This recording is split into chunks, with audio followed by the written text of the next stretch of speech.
What's up? Happy Sunday. Hope you guys are all doing swell on this Sunday afternoon. Is it afternoon? I don't even know what time of day it is. But I just wanted to say thanks for joining in my meditations that I've been doing. And this week I'm going to make some changes to it, but I'm still going to be doing it. But I wanted to talk about something today. I hope that you all have done well in your quarantine. I have been quarantined similar to this, almost to a T, since the end of September, beginning of October. And I don't think everyone knows that, but a lot of people know that. But I wanted to be here to support you if there's anything that you are struggling with during this time. And today I listened to a service. I also attended a mass online, both of those things online, of course. And, Sunday is always a day where I've, gone within more than other days, but yet I've been going within now for months. But I decided I was just going to pray, and then I was going to select a book and then open that book to the page and talk about it. So that's what I've done today. And of course, it's so fitting. So I don't know how many of you read any Wayne Dyer, but he's phenomenal. And this book is called Change Your Thoughts, Change Your Life. And I just picked him up out of my shelf of many books. And I've even downgraded. So I have some, but not tons. So this is what the verse said. It's called Living Without Sickness. And I was like, oh, that's pretty interesting because, that's the big main focus right now is this illness, this virus. So here's what the verse says, and I quoted it in the comment of the beginning of this video. It says, knowing ignorance is strength. Ignoring knowledge is sickness. And I'm like, wow, shit's falling apart. Hang on a minute. So ignoring knowledge is sickness. So those two lines in themselves are so powerful, right? Only when we are sick of our sickness shall we cease to be sick. The sage, which is the wise one, in case you don't know, is not sick, but sick of sickness. This is the secret of health. And I was like, wow, well, that's powerful. Let me sit and think about that for a minute. And that's what Wayne Dyer does in this book. So he takes some of these verses of the Tao by Lao Tzu, and he, interprets them, and he sits with them and offers his interpretation. And of course, we offer our own too, and that's what we do when we read Bible passages, and that's what we do when we read anything. We sit with it for a while. Poetry, things like that. We sit with it and we see what it means. So this living without sickness is pretty interesting because he seems to be saying that we actually got to become ill in order to avoid illness. And he says, only when we are sick of our own sickness shall we cease to be sick. So you have to get sick of your shit, right? Sick of your own shit, which sometimes physically allows for illness, for you to be physically sick. And so, he even says in here that conditions such as fevers, aches, sniffling, wheezing, breathlessness, coughing, unusual fatigue, indications of the presence of illness. And the equivalent of such symptom in our thinking could be fear, anxiety, anger, hatred, worry, guilt, stress, impatience, and so on. And they are signals that our thoughts are out of balance with our source, which he capitalizes in here, and he's referring to God because he doesn't really try to make too many people feel uncomfortable because of their own repulsion by the word God because of what they were taught in their belief systems, which, also need to be looked at and addressed, which is some of the reason why they're sick. Right, is because of their own belief systems and their own grown roots that are so deeply embedded into the soil of themselves that they're not able to see anything else outside of that. And they're not able to grow and evolve into anything else because they're so deeply embedded into something that is making them sick, So that's kind of what I'm thinking here. Knowing ignorance is strength. So you could be ignorant and you know about it, and that's what's happening. That gives you the strength. Know it, be aware of it. But ignoring knowledge is sickness. So once you know better, and you ignore it, you're going to become sick, whether that be mind, body, or both. And what he's saying is it leads to both. And as we know, our thoughts and our mind are connected to our body. And as much as you try to say that that's separate, or you try to say that that this virus out there is responsible for getting you sick because it invades the physical body, and this is the chemical scientific makeup of it, and it gets into your cells, and it does this and it does that. Yes, okay, science has seen all that, but what's the difference between person A and person B and person C all standing there getting things differently? You could say it's DNA, genetics, pre-existing conditions, blah, blah, blah, blah, blah, but there is a component that has to do with where a person is in their vibrational body, where a person is in their mind and their mental state. And if they're vibrating and ruminating and sitting in the dark depths of shame, guilt, fear, resentment, anger, etc., then their immune system is going to be lower, and they're going to be more susceptible to getting sicknesses, viruses, etc. What else is on here is cool?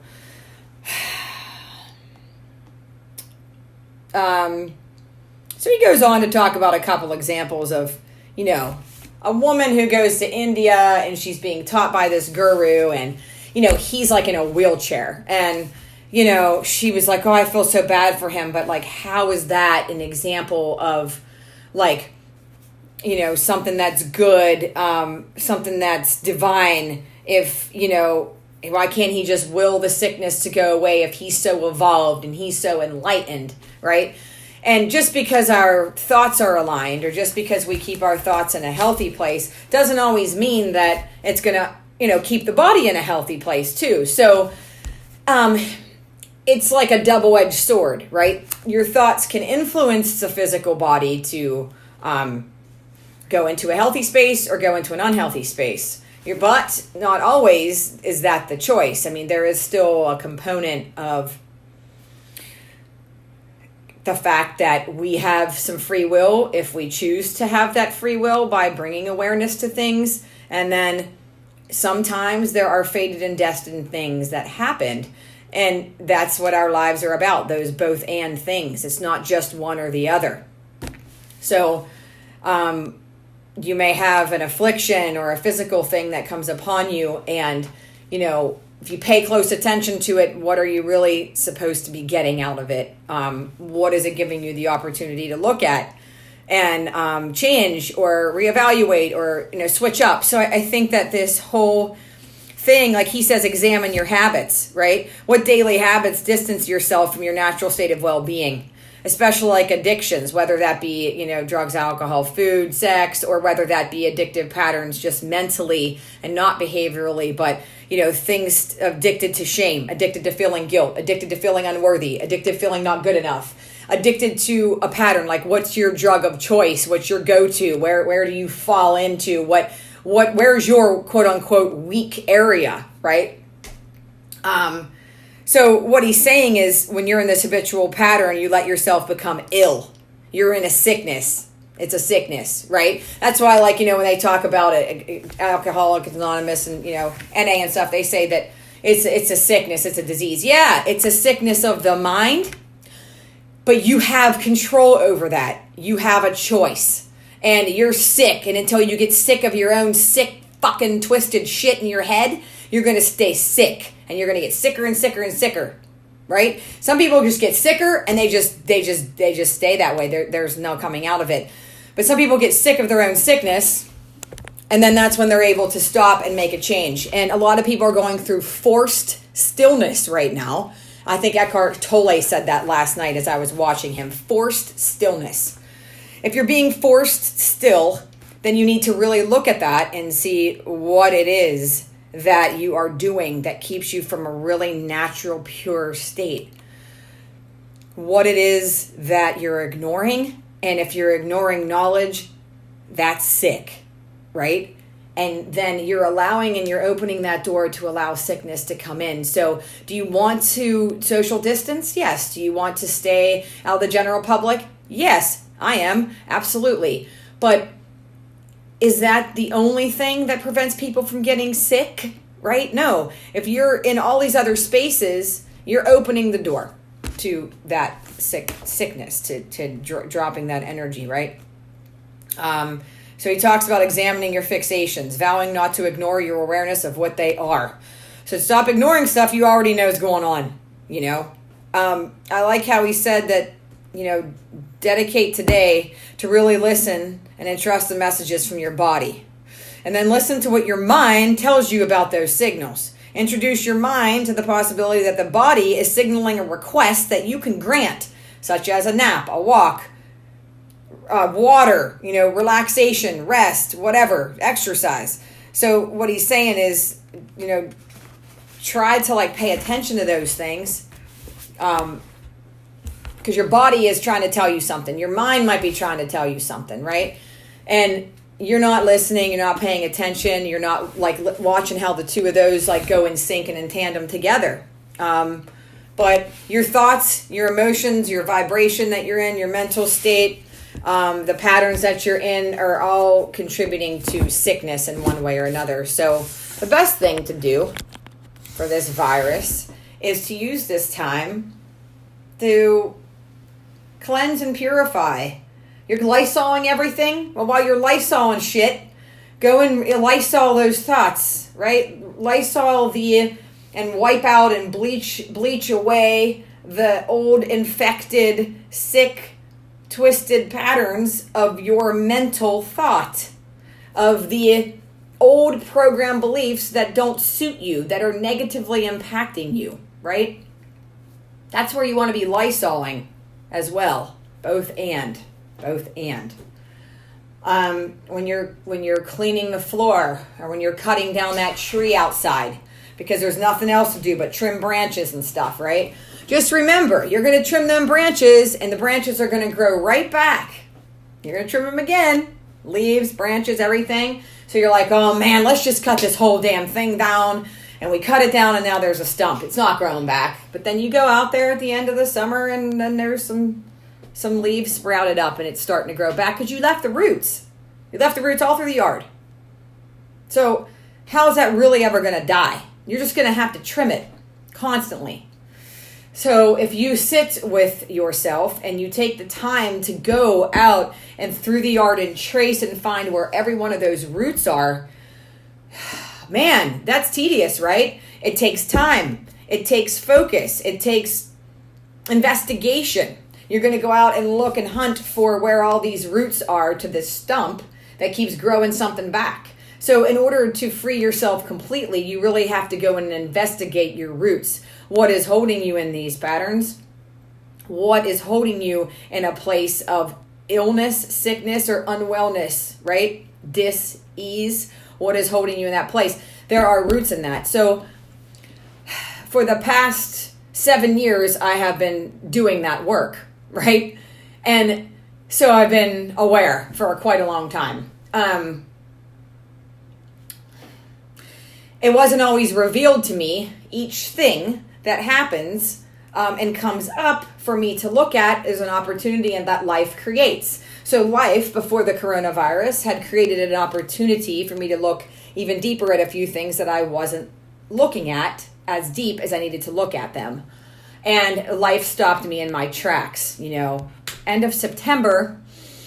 And I was kind of sick on and off all summer, but end of September was it. You know, I was physically incapable of continuing to work at my jobs. And I was running all over the place, you know, doing a bunch of jobs. So I was physically incapable of doing that. I had to spend $12,000 on mold removal from my house and throwing out my belongings. And the only thing that I had left was just a few things. And then I had to purchase, you know, some things to be able to sit on a couch and to be able to sit in a chair and such, right? So, you know, I lived at my neighbor's house. My dog lived at my house by himself, and I visited every day, and I was sick, physically sicker than I ever have been in my life for an extended period of time. And I was in isolation. I became quarantined at the beginning of October, and I couldn't go to work out except once in a random happenstance, and then eventually I just quit doing that and worked out at home. I went only to Kroger and to the tanning bed, and that's pretty much it. I started going a couple places here in February when I started to heal, but I've had a lot of practice at this quarantine. And why was that sickness coming about for me? Well, it was to get what I had intended, which I asked for perfect health. And I wasn't going to get perfect health if I was living in a house that still had mold. I wasn't going to get perfect health if I didn't clear out my gut and clear out the old yucky things that were in there, like viruses and bacteria and such. So what way was I going to do that? I mean, I know something had to get my attention. So I got my attention by putting me on my ass and making me stay on my ass until I investigated every aspect of it. Then came the emotional, mental, inner child, etc. learnings from that, which was clearing out stuff from my past regarding my mom and her death, the loss of that, repairing even further the relationship I had with my father,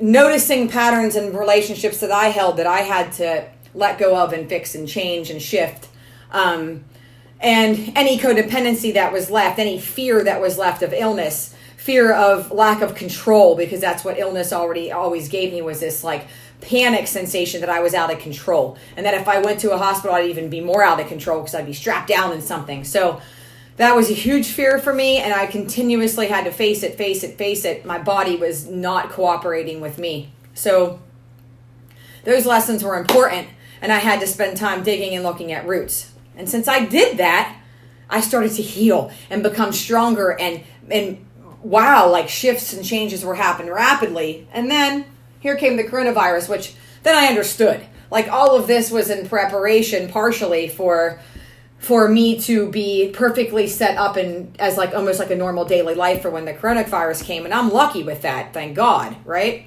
For me. For others, this is your awakening. For other people, this is it. Use this opportunity as your awakening. For some people, they've already been on this path, and this is just fine. They're okay with all of this, as I am. For the most part. I'm definitely missing some human contact and like being in close proximity with people to do things with once in a while. But, it's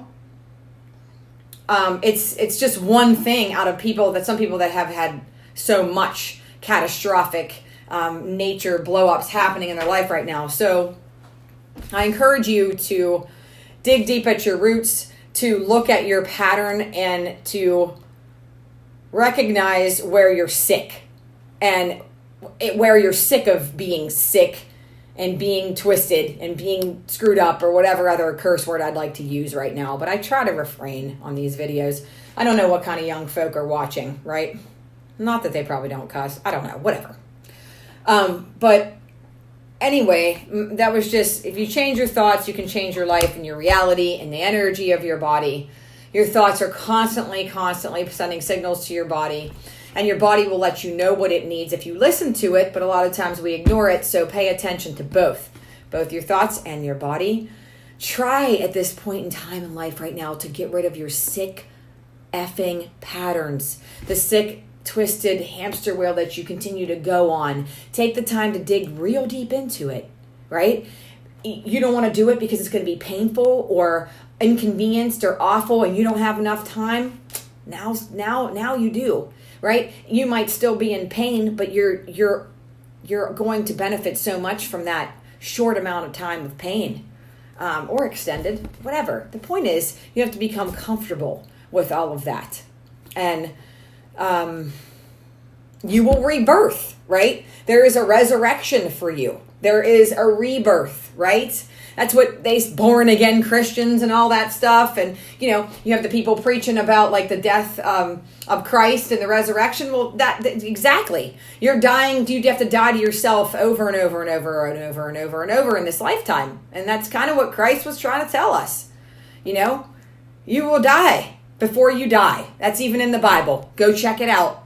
You'll die before you die. If you die before you die, that's great, right?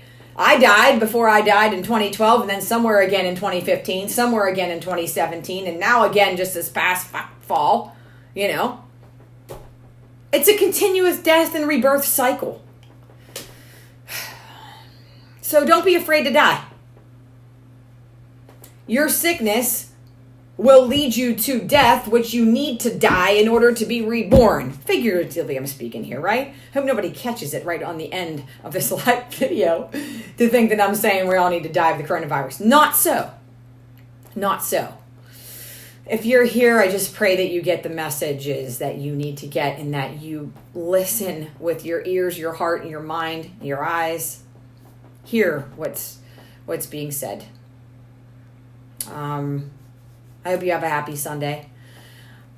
I'm going to go do meditation and a workout. And I love you all. I'm sending you love and blessings and light and peace and joy and all of the high vibrational things out there. And if you're in a dark place, if you're in a down space, reach out to somebody. Reach out to me or whoever and ask for help and allow that person to help you to put different thoughts in your head, which will then create different feelings and a different experience. Right? Cool. All right. Have a good Sunday.